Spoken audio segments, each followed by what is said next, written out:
इस वीडियो के माध्यम से रस के भाग 3 के टॉपिक का अध्ययन करेंगे और आप लोगों का इस जीवन कोचिंग सेंटर आजमगढ़ में हार्दिक स्वागत है।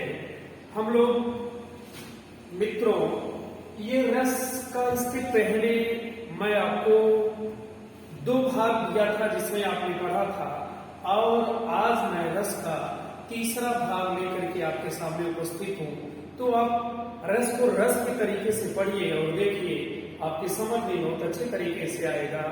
तो आपको हमने बता दिया था कि रस 9 होते, जिसमें पिछले वीडियो में हमने रस का करुण यानी 3 रसों के बारे में आपको बता दिया था।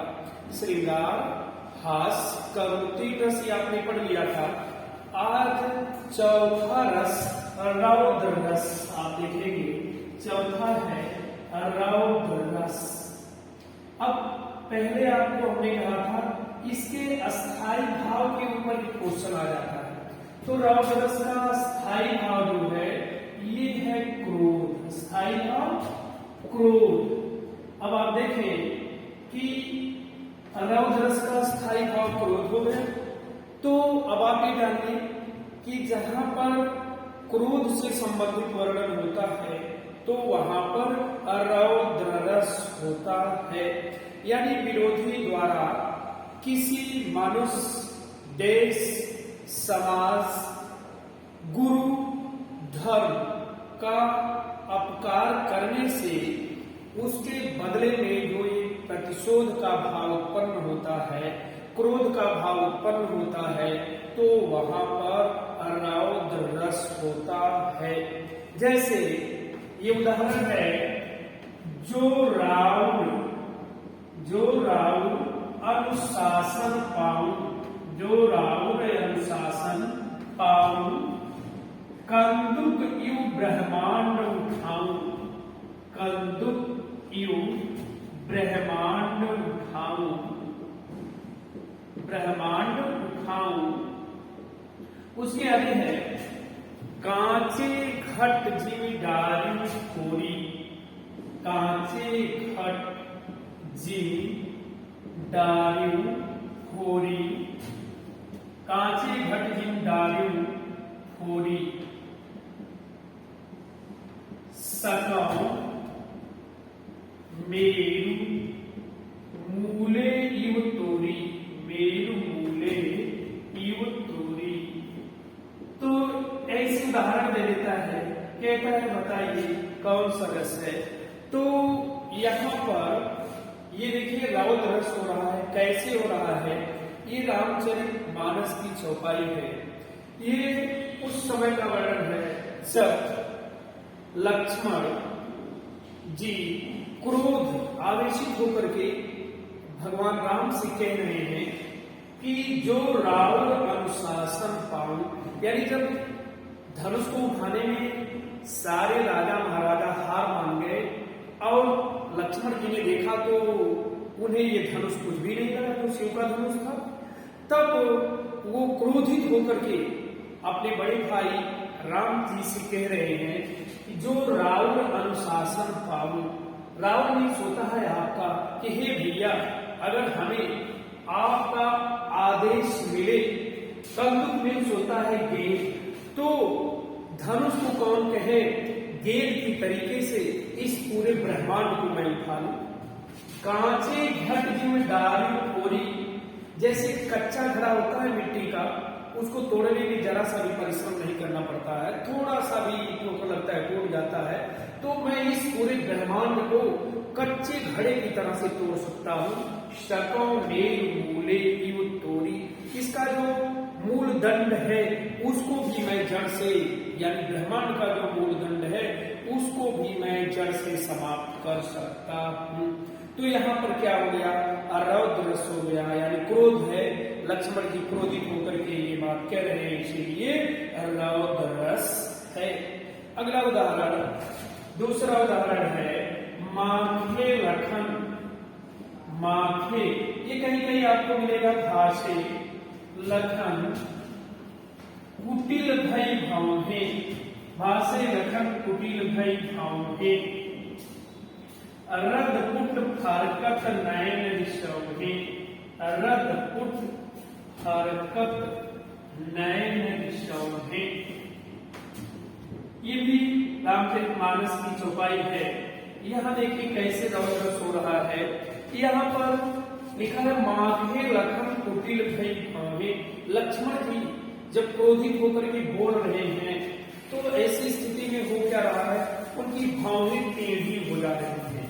इसकी लक्ष्मण जी रदपुट, रदपुट का मतलब होता है नथुने, नथुना का मतलब होता है नाक के दोनों छिद्र, और नथुने उनके फड़कने लगते हैं, यानी गुस्सा के मारे उनकी आवाज नाक से टकरा करके निकलने लगती है। तो यहाँ पर क्रोध या गुस्सा हो रहा है, इसमें क्या हो गया, रौद्ररस। तो जहां भी ऐसी स्थिति आती है तुरंत आप क्या कहेंगे, रौद्ररस है। उसके बाद हम चलते हैं छात्रों पांचवा रस, जिसका नाम है वीर रस। इसको आप ध्यान से देखें, वीर रस। सबसे पहले आप इसका स्थायी भाव जाने। पांचवा है आपका वीर रस, इसका स्थायी भाव है उत्साह। वीर रस का स्थायी भाव उत्साह। तो ये देखिए कहां पर वीर रस होगा, कहने का मतलब जहां शत्रु का उत्कर्ष, दीनों की दुर्दशा, धर्म की हानि आदि को देख करके इसे मिटाने के लिए हृदय में जो एक उत्साह नामक भाव जागृत होता है, तो वहीं पर वीर रस होता है। ये वीरता 4 प्रकार की होती है। पहला है युद्धवीर, जो पहली वीरता है युद्धवीर, और इसकी दूसरी कैटेगरी है उसको बोलते हैं दानवीर, दानवीर, और तीसरी कैटेगरी है दानवीर के बाद धर्मवीर, और चौथी कैटेगरी है दयावीर, दयावीर। यानी जाने आप जहां युद्ध में वीरता दिखाई जाती है तो वहां पर युद्धवीर होता है, यानी जहां दूसरा व्यक्ति दानवीर, जहां दान में वीरता दिखाई जाती है तो वहां पर दानवीर होता है, जहां धर्म के लिए वीरता दिखाई जाती है वहां पर धर्मवीर होता है, और जहां दया के लिए कोई वीरता दिखाई गई है छात्रों, तो वहां पर दयावीर होता है। अब इस चारों में से, ये जो आप देख रहे हैं, इस चारों में से किसी भी प्रकार की वीरता होगी तो वह वीर रस के अंतर्गत आता है। यानी पुनः जाने आप, जहां शत्रु का उत्कर्ष, दीनों की दुर्दशा, धर्म की हानि आदि को देख करके इसको मिटाने के लिए किसी के हृदय में जो उत्साह का भाव जागृत होता है तो वहां पर वीर रस होता है। जैसे उदाहरण देखिए, मैं सत्य कहता हूं सखे, मैं सत्य कहता हूं सखे, सत्य कहता हूं सखे, मैं सत्य कहता हूं सखे। यहां बीच में आत्मोदक चिन्ह है। उसके बाद आगे है सुकुमार मत जानो मुझे, सुकुमार मत जानो मुझे, जानो मुझे। उसके बाद अगली पंक्ति है, अगली पंक्ति में है यमराज से भी युद्ध में, यमराज से भी युद्ध में सदा प्रस्तुत मानो मुझे, सदा प्रस्तुत मानो मुझे। आगे है और की बात ही क्या, गर्व मैं करता नहीं, मामा तथा निजतात से समर में डरता नहीं। अब आप देखें, इतने में ही वीर रस हो जा रहा है। वीर अभिमन्यु का नाम आप सुने होंगे। जब अभिमन्यु छोटा बच्चा था तो उस समय छात्रों ये अपने सारथ से कह रहा है, सारथ देखिए ये होता है, इसको ऐसे लिखते हैं सारथ, लोग बोलते हैं सारथी, सारथी। इसका मतलब होता है सारथ मीन्स रथ हाँकने वाला। तो जब ये छोटा कोमल बच्चा था उस समय अपने सारथ से कह रहा है कि मैं सत्य कहता हूँ सखे, हे मित्र मैं ये बात सही कह रहा हूँ कि आप मुझे सुकुमार मत जानो, मुझे एक कोमल छोटा सा बच्चा न समझे, यमराज से ही युद्ध में सदा प्रस्तुत मानो मुझे। यानी अगर लड़ाई के लिए युद्ध में यमराज जी भी आ जाएं, यानी जो मृत्यु के देवता हैं, तो उनसे भी मैं हमेशा लड़ने के लिए तैयार हूं। अब देखिए ये छोटा बच्चा और इसके अंदर इतनी वीरता का भाव है कि ये यमराज से भी युद्ध में लड़ने की बात कह रहा है, इसलिए क्या हो गया, वीर रस। आगे देखिए दूसरा उदाहरण है, सोने का दान दूंगा, सोने का दान दूंगा, सोने का दान दूंगा, मुनिराज मरते मरते, मुनिराज मरते मरते, मेरे हाथ ना थके हैं कभी दान करते करते, मेरे हाथ ना थके हैं, ना थके हैं कभी दान करते करते, कभी दान करते करते, होता अगर महल में तो शौपता खजाना, होता अगर महल में, होता अगर महल में तो शौपता खजाना, शौपता खजाना, दानी कर झुका नहीं ये जानता जमाना, दानी कर झुका नहीं ये जानता जमाना, जानता जमाना, थक जाते मुनिवर आप भंडार भरते भरते, मेरे हाथ ना थके हैं कभी दान करते करते। अब आप देखिए छात्रों कितना सुंदर उदाहरण है जिसमें दान की वीरता का वर्णन किया गया है। वो भी दान की वीरता में आप एक नाम सुने होंगे, जब भी दान की बात आती है तो कर्ण का नाम आप सुने होंगे, और कर्ण जैसा कोई दानी नहीं था, दान के देने में कर्ण बहुत ही आगे था। तो यहाँ पर दानी कर्ण की वीरता का कितना सुंदर वर्णन किया गया है, आप देखें इसके अर्थ को। लिखा गया है, सोने का दान दूंगा मुनिराज मरते मरते। एक बार दानी कर्ण अपने महल में नहीं था, एक मुनि जी आते हैं और उनसे दान मांगते हैं। उस समय वो अपने राजमहल में नहीं है, तो कह क्या रहा है, कर्ण सोने का दान दूंगा मुनिराज मरते मरते। अगर मैं अपने महल में होता तो हे मुनि आपको सोने का दान देता, भले मैं मर जाता दान देने में, मेरे हाथ ना थके हैं कभी दान करते करते, यानी दान देने में मेरा हाथ कभी थका नहीं है। होता अगर महल में तो सौंपता खजाना, यानी उसने कहा कि अगर मैं अपने महल में होता तो आपको पूरा खजाना दे देता। दानी कर्ण झुका नहीं ये जानता जमाना, यानी दान देने में कर्ण कभी भी पीछे नहीं हटा, इस बात को पूरा जमाना जान रहा है। थक जाते मुनिवर आप भंडार भरते भरते, मेरे हाथ ना थके हैं कभी दान करते करते। तो उसने कहा कि हे मुनि आप खजाना रखते रखते भले थक जाते, लेकिन मेरा हाथ दान देने में थकता नहीं। तो इस तरीके से आपने देखा कि दानी कर्ण की वीरता का वर्णन है, ये दान की वीरता का वर्णन है, इसलिए कहा हो गया वीर रस। यह तीसरा उदाहरण एक और जान लीजिए, जो राणा प्रताप की वीरता का वर्णन आता है, तो वहां ये है, चढ़ चेतक पर तलवार उठा करता था भूतल पानी को, राणा प्रताप से काट काट करता था सफल जवानी को।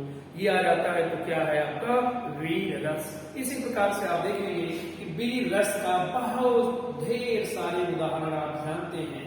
जैसे आप रानी वो लक्ष्मीबाई की वीरता का वर्णन पढ़े होंगे कि बुन देवे हर घोड़ों के मुख हमने सुनी कहानी थी, खूब लड़ी मर्दानी वह तो झांसी वाली रानी थी। कहीं भी आ जाए कौन सा रस, आपका आंसर होगा वीर रस।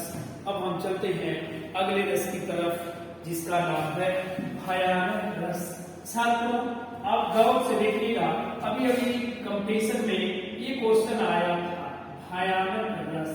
कई कंपटीशन में इस रस का उदाहरण आ चुका है, ये भयानक रस। तो इसका एक उदाहरण है जो बार बार कंपटीशन में आया करता है। आज हम उसी उदाहरण को आपको समझा देते हैं और आप ध्यान देंगे तो समझ लेंगे, और यही कंपटीशन में बार बार क्वेश्चन उठा है। अभी इधर एक कंपटीशन हुआ था खेल एवं युवा विकास अधिकारी, उसमें भी ये उदाहरण आया था। तो चलिए देखिए छात्रों ध्यान से, भयानक रस, इसका स्थायी भाव क्या है? स्थायी भाव है भय।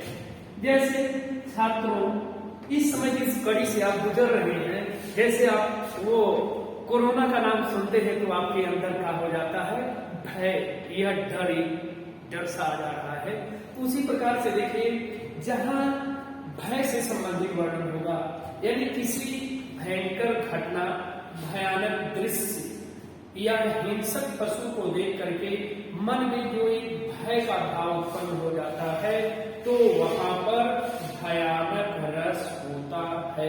और छात्रों ये वेरी इंपॉर्टेंट उदाहरण मैं आपको बता रहा हूं, ये अभी कंपटीशन में आया था, खेल एवं युवा विकास अधिकारी, खेल एवं युवा विकास अधिकारी, युवा विकास अधिकारी, यही सेम पंक्ति ही आई थी। और आपके लिए जो भी कंपटीशन की आप तैयारी कर रहे हैं, आगे के लिए बड़ा ही ये महत्वपूर्ण है, वो ये है, एक और लख अजगरन, एक और लख अजगरन, एक और मृगराय, एक और मृगराय,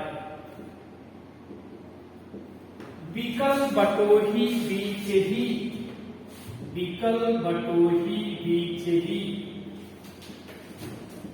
बटोही बीच ही, पर्यो मूर्छा खाए, पर्यो मूर्छा खाए। ये आप देखें, सेम यही पंक्ति दिया था और पूछा था इसमें कौन सा रस है। अब आप देखिए, इसमें अगर भय का वर्णन है तो तुरंत आप जानिए कि भयानक रस है। तो मैं इसका अर्थ बताता हूं, आप ध्यान से देखें। अब यहाँ एक कठिन शब्द आया है जिसका नाम है मृगराय। यहाँ मृगराय का मतलब है सिंह, सिंह।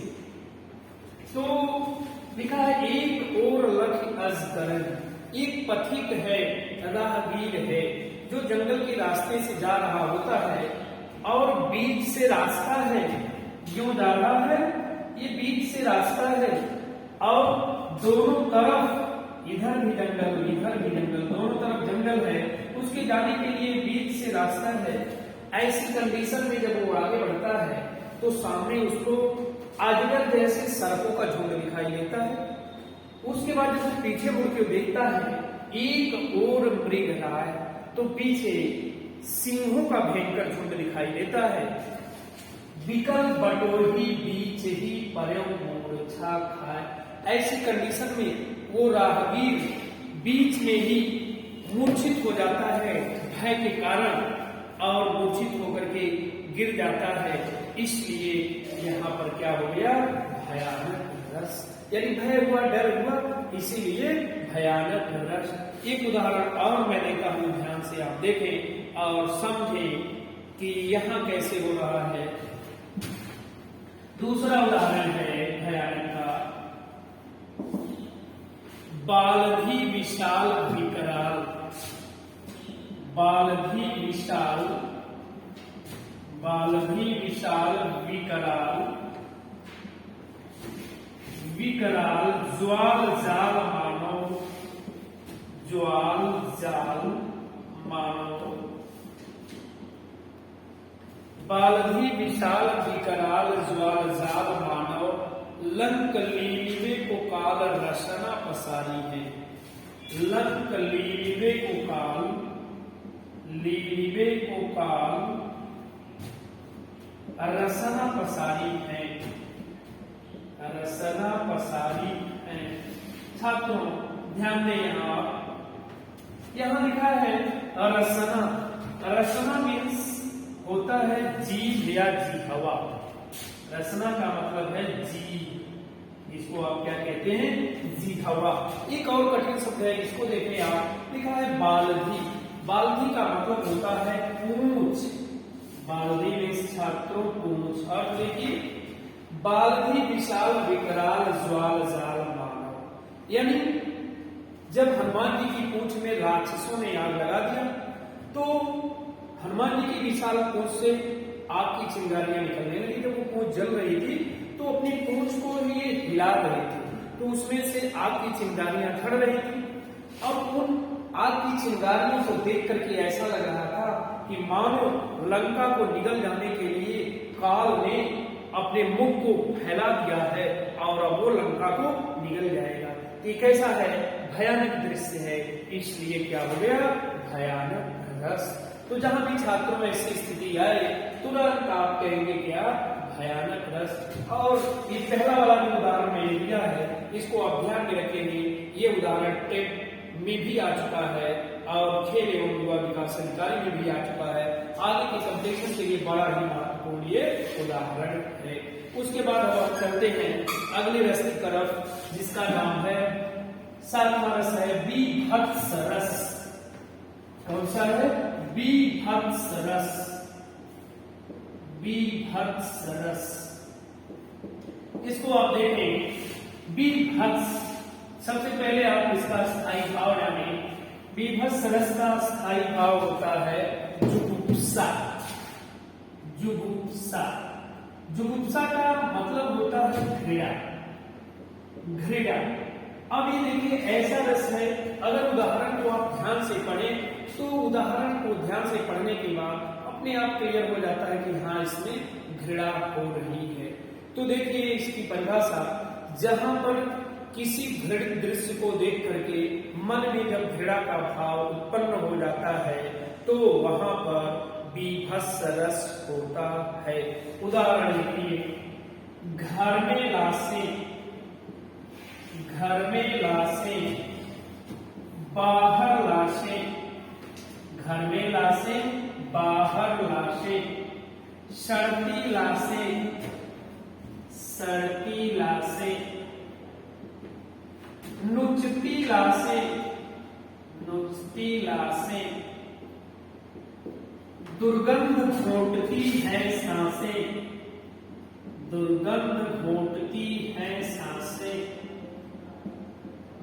घोंटती है सांसें, इंसान हुआ लाशें लाशें, इंसान हुआ लाशें लाशें, लाशें लाशें। अब आप ध्यान से देखें कि कैसे भयानक ये बीभत्स रस हो रहा है। यानी घर में लाशें, बाहर लाशें, यानी घर में भी लाश दिखाई दे रही है और बाहर लाश भी दिखाई दे रही है। सड़ती लाशें, कुछ लाश ऐसी है जो सड़ रही है। नुचती लाशें, और कुछ लाश ऐसी हैं कि जिसका अंग फट के इधर उधर जा रहा है, गिर रहा है। दुर्गंध घोंटती है सांसें, और उन लाशों की सड़ने की वजह से दुर्गंध आ रही है। जो सांस हम ले रहे हैं उसके लिए कैसा दिखाई दे रहा है, कैसी महक आ रही है, दुर्गंध आ रही है, बदबू आ रही है। इंसान हुआ लाशें लाशें, और जो इंसान था वो लाश के रूप में इधर उधर छत बिछत अवस्था में है। अब आप इस उदाहरण को पढ़ रहे हैं, अर्थ देख रहे हैं कि क्या हो रहा है, लाश का सड़ना, नुचना, फटना। तो ये क्या हो रहा है, घृणा हो रही है केवल सुन करके ही, इसलिए क्या हो गया, बीभत्स रस। दूसरा उदाहरण देखिए, आंखें निकाल उड़ जाते, आंखें निकाल उड़ जाते, क्षण भर उड़कर आ जाते, क्षण भर उड़कर आ जाते, आंखें निकाल उड़ जाते, क्षण भर उड़कर आ जाते, शव जीभ खींच कर कौवे, शव जीभ खींच कर कौवे, चुभला चमला कर खाते, चुभला चमला कर खाते। छात्रों ये देखें आप कि केवल पढ़ करके ही घृणा हो रही है, अर्थ भले आप न जाने लेकिन पढ़ करके ही इसको घृणा हो रही है। अब यहाँ देखिए कौवा है, तो वो कौवा लाश है, सोच क्या रहा है कि सबसे पहले हम इस लाश का आंख निकालें और आंख निकाल करके उड़ जाए। फिर लिखा है क्षण भर उड़ कर आ जाते, और थोड़ी देर के बाद फिर, यानी आंख को खाने के बाद थोड़ी देर के बाद फिर कहाँ आ जाते, लाश के पास। सब जीव खींच कर कौवे, उसके बाद लाश का जो जीभ है उसको खींच करके चुभला चुभला करके खा जाते। तो इसमें क्या हो रही है, घृणा हो रही है, इसलिए क्या हो गया, ये बीभत्स रस। उसके बाद अगला रस है जिसका नाम है आत्मा, अद्भुत रस। अद्भुत रस, बीभत्स के बाद क्या है, अद्भुत। तो आप पहले इसका अस्थायी भाव देखें, अद्भुत रस। इसका स्थायी भाव है विस्मय। विस्मय में छात्रों होता है आश्चर्य, विस्मय का मतलब आश्चर्य। स्थायी भाव विस्मय, विस्मय का मतलब आश्चर्य होता है। कहीं भी इसका स्थायी भाव पूछता है तो आप क्या बताएंगे, विस्मय। अब देखिए विस्मय का मतलब क्या हो गया, आश्चर्य, यानी जहां आश्चर्य से संबंधित वर्णन हो तो उसको हम क्या कहेंगे, ये अद्भुत रस है। विस्मय की कोई बात आए वो क्या है, आश्चर्य। जैसे अभी हम कह दें कि एक आदमी उड़ रहा है बिना किसी चीज के सहारे, तो आदमी का बिना किसी चीज के सहारे उड़ना ये हमें क्या दिख रहा है, आश्चर्य हो रहा है। तो जहां भी ऐसा वर्णन हो कि कुतूहल हो, उत्कंठा हो जाए, उस वर्णन को पढ़ करके आश्चर्य लगे, तो तुरंत आप क्या कहेंगे कि ये अद्भुत रस है। देखिए उदाहरण ऐसे आया है, माटी उगल। माटी उगल कहा जब माने, माटी उगल कहा जब माने, हरि ने वदन पसारा। हरि ने वदन पसारा,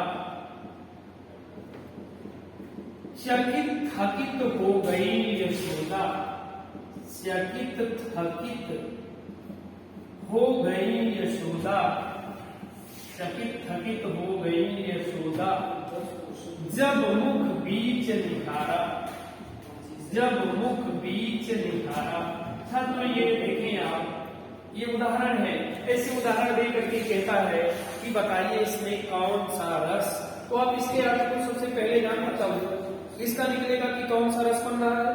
यहाँ लिखा है माटी उगल कहा जब माने, ये कृष्ण की बचपन की अवस्था का वर्णन है।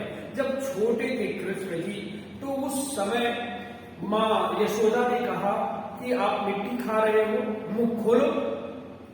तो कृष्ण जी ने क्या किया, हरि ने बदन पसारा। बदन का मतलब मुख से लगा है। कृष्ण जी ने अपने मुख को खोला, उसके बाद क्या हुआ, चकित थकित हो गई यशोदा। जब माँ यशोदा कृष्ण के मुख में देख रही हैं तो मिट्टी कहाँ दिखे, पूरा ब्रह्मांड दिखाई दे रहा था। जब माँ यशोदा कृष्ण के मुख में पूरा ब्रह्मांड देखी तो वो आश्चर्यचकित हो गई। लिखा है जब मुख बीच निहारा, यानी जब कृष्ण जी के मुख के अंदर देख रही है तो इन्हें पूरा ब्रह्मांड दिखाई दे रहा है। तो ऐसी स्थिति में माँ यशोदा आश्चर्यचकित हो जाती हैं, इसलिए यहाँ पर अद्भुत रस है। अगला उदाहरण देखिए, उसमें भी आप देखेंगे कि अद्भुत रस कैसे है। लिखा है इहा उहा दुह बालक देखा। इहा उहा, इहा उहा दुह बालक देखा, मति भ्रम, मति भ्रम, मोर की यान विशेखा। मोर की यान विशेखा, तन पुलकित, मुख वचन न आवा। तन पुलकित, मुख वचन न आवा। मुख वचन न आवा, नयन मूद चरणन से नावा। नयन मूद मोदी चरणन शिर नावा। देखिए इस चौपाई में किस प्रकार से अद्भुत रस हो रहा है। यहाँ लिखा है यहाँ वहां दो बालक देखा।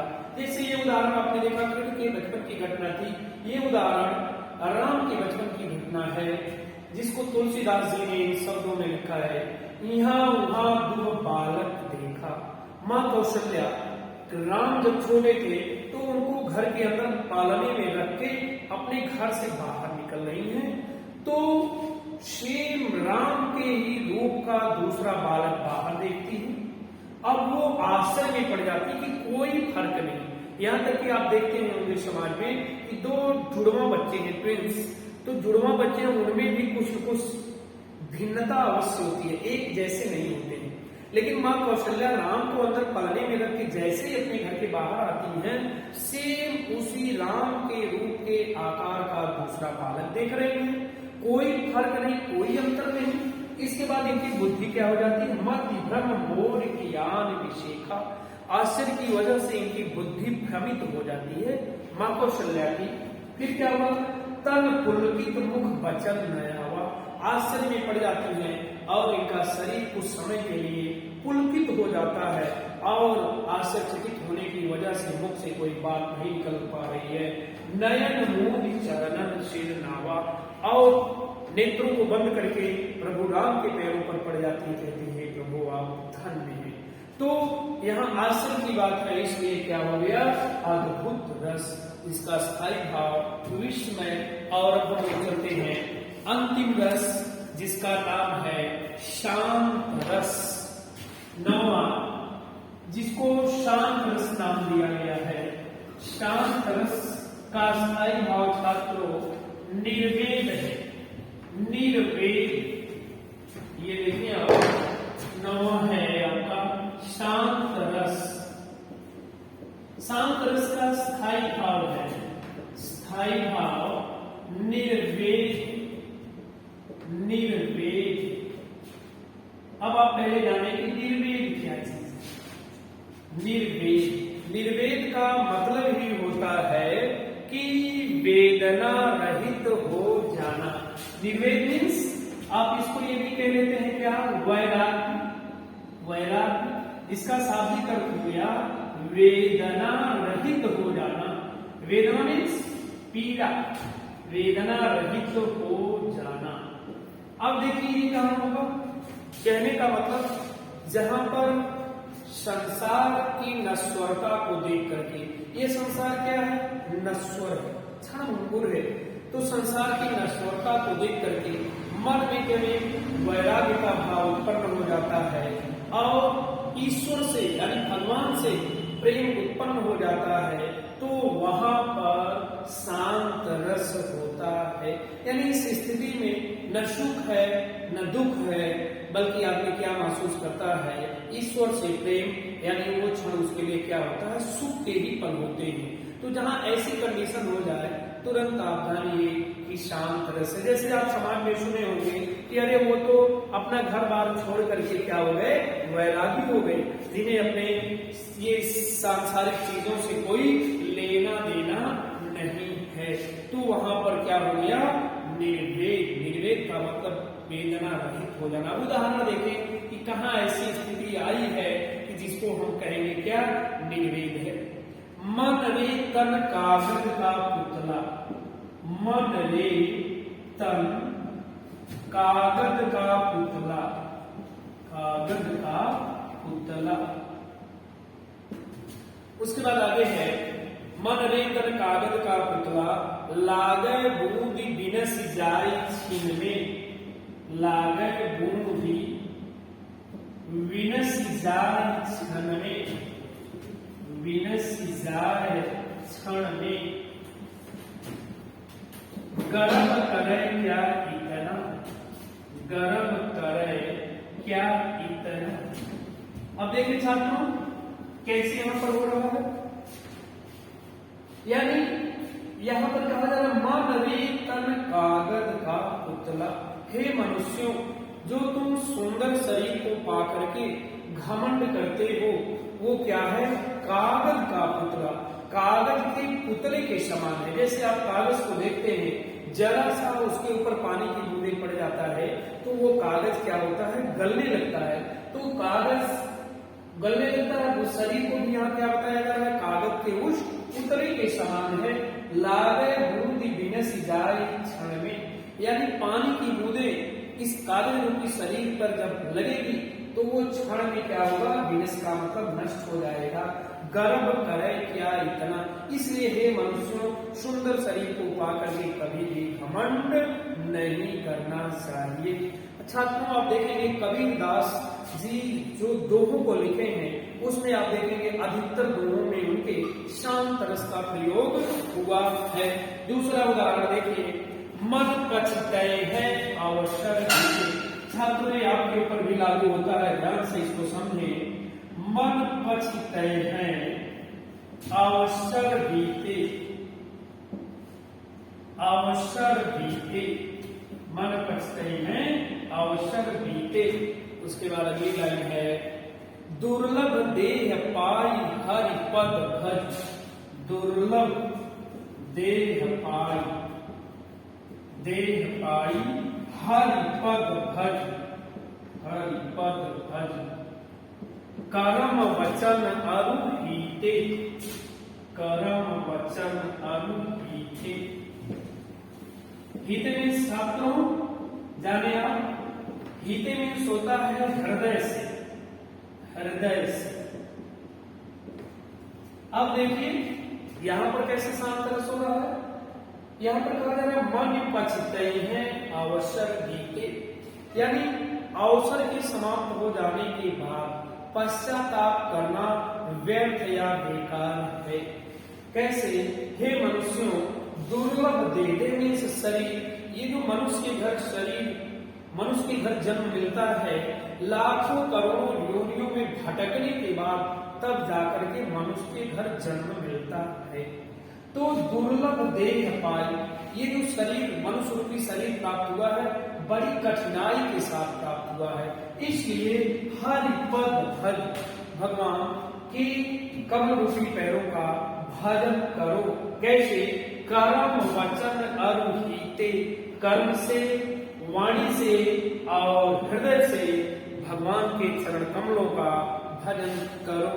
अब यहाँ आप देखेंगे कि यहाँ क्या नाम है, केवल ईश्वर से प्रेम उत्पन्न है, इसलिए क्या हो गया, शांत रस।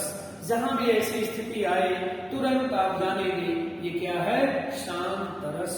एक तुलसीदास का पद है जो कभी कभी चर्चा में आया है, आप जान लें उस पद को मैं बता दे रहा हूं। वो तुलसीदास जी ने लिखा है, अब लव नशानी अब ना नशय हो, राम कृपा भव निशा सिरानी, जागे पुण्य डसय हो। यानी अब लव नशानी, यहाँ पर तुलसीदास जी अपने उद्धार की कामना के लिए भगवान राम से प्रार्थना करते हुए कह रहे हैं, अब लव नशानी, अब तक मैं अज्ञानता के कारण बहुत नष्ट हुआ, अब न नशय हूं और अब मैं नष्ट नहीं होना चाहता हूं। राम कृपा भव निशा सिरानी, भगवान राम की कृपा से अज्ञान कालिमा रूपी अंधकार रूपी रात्रि शिरानी में होता है बीत गई है।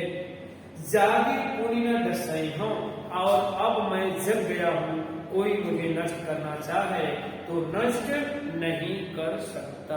तो छात्रों ये आपका नव रस और नव के उदाहरण हमने दे दिया। तो आप ऐसे कहीं भी कंपटीशन में प्रश्न आता है तो तुरंत इस आधार पर आप अंतर करेंगे और परिश्रम पूर्वक पढ़ेंगे, साथ साथ अपना ख्याल और अपने परिवार का भी ख्याल रखेंगे, क्योंकि हम लोग बड़ी कठिन परिस्थिति से गुजर रहे हैं। तो इसलिए अपने परिवार का ख्याल रखते हुए छात्रों आप अपनी पढ़ाई जारी रखें, ताकि आने वाले समय में जो कंपटीशन हो उसमें आपको सफलता मिल सके। धन्यवाद।